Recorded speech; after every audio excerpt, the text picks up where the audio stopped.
हे foodies, नई और yummy recipes के लिए हमारे चैनल केजीज किचन को सब्सक्राइब करें और नए वीडियोस पहले देखने के लिए बेल बटन को प्रेस करें। फ्रेंड्स, आज हम बनाएंगे चना दाल वड़ा या चना दाल वड़ाई भी बोलते हैं इसको।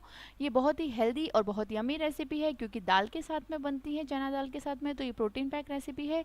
जब हम कोई नाश्ते की रेसिपी या स्नैक्स की रेसिपी बनाते हैं तब हम ये सोचते हैं कि वो मज़ेदार तो हो ही, खाने में चटपटी सी हो और साथ में उसके इंग्रेडिएंट्स भी हेल्दी होने चाहिए। तो ये बहुत ही हेल्दी रेसिपी है। तो चलिए शुरू करते हैं बनाना चना दाल वड़ा। यहाँ पर मैंने 1 कप चना दाल लिया है जिसको मैंने धोकर 4-5 घंटे के लिए भिगो दिया था। ये देखिए हमारी दाल फूल कर तैयार हो गई है। अगर आपके पास टाइम नहीं है भिगोने का 4-5 घंटे के लिए तो आप इसे गर्म पानी के अंदर 2 घंटे के लिए रख सकते हैं दाल को। अब देखिए मैंने दाल में से सारा पानी निकाल दिया है और यहाँ पर हम दाल को दरदरा सा पीसेंगे मिक्सर ग्राइंडर में निकाल कर।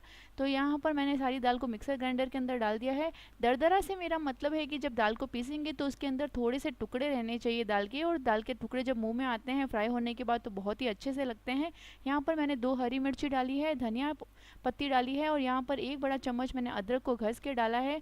2 कश्मीरी सूखी लाल मिर्च डाली है और थोड़ा सा पानी डाला है पीसने के लिए। और अब हम इस दाल को इस तरीके से दरदरा सा पीस देंगे। मिर्ची आप अपनी आवश्यकता और स्वाद के अनुसार कम और ज़्यादा भी कर सकते हैं।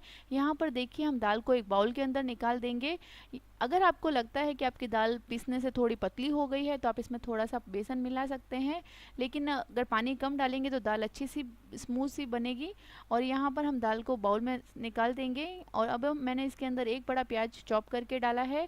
थोड़ा सा यहाँ पर मीठा सोडा डाला है 1/4 चम्मच और नमक डाला है। अगर आपको मीठे सोडे का स्वाद नहीं पसंद है तो आप इसे स्किप कर सकते हैं, लेकिन ये बड़ों को लाइट और फ्लफी बना देता है। तो हम मीठा सोडा डालने के बाद दाल को इस तरीके से फेंटेंगे और ताकि मीठा सोडा इसमें अच्छे से मिक्स हो जाए और एक जगह पर नहीं ठहरे, इसका स्वाद एकदम ख़राब नहीं आए। तो हमने इसको अच्छे से दाल को फेंट दिया है और अच्छे से मिक्स कर दिया है। अब हम बड़ों को फ्राई करने के लिए तेल को गरम करेंगे और गरम तेल हो गया है यानी ये देखने के लिए हम थोड़ा सा दाल का टुकड़ा इसके अंदर डाल के देखेंगे हमारा तेल गरम हो गया है। अब हम दाल को शेप दे देंगे एक पैटी का, हाथों को ग्रीस करके तेल से, और देखिए हमारे वड़े जो हमें तेल में फ्राई करने के लिए डाल देंगे। और हमें इसी तरीके से सारे वड़े जो है वो फ्राई करने के लिए डालने हैं तेल के अंदर, और हमें मीडियम फ्लेम पर इनको फ्राई करना है, एकदम तेज़ आंच पर इनको फ्राई नहीं करना है, नहीं तो ये अंदर से कच्चे रह जाएंगे। और एक तरफ से फ्राई होने के बाद हम इन्हें पलट देंगे, यानी गोल्डन कलर आने के बाद हम इनको पलट कर दूसरी तरफ से भी इसी तरह से फ्राई करेंगे। और बीच बीच में आँच को धीरे करते रहेंगे, तेज नहीं करना है।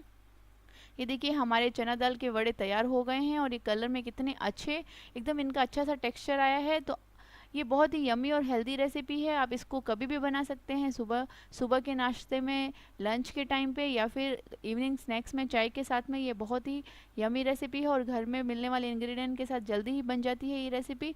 तो आप भी बनाइए ये चना दाल वड़ा और बताइए मुझे आपको ये कैसी लगी रेसिपी। और मिलते हैं हम अगली वीडियो पर, तब तक के लिए बाय एंड टेक केयर।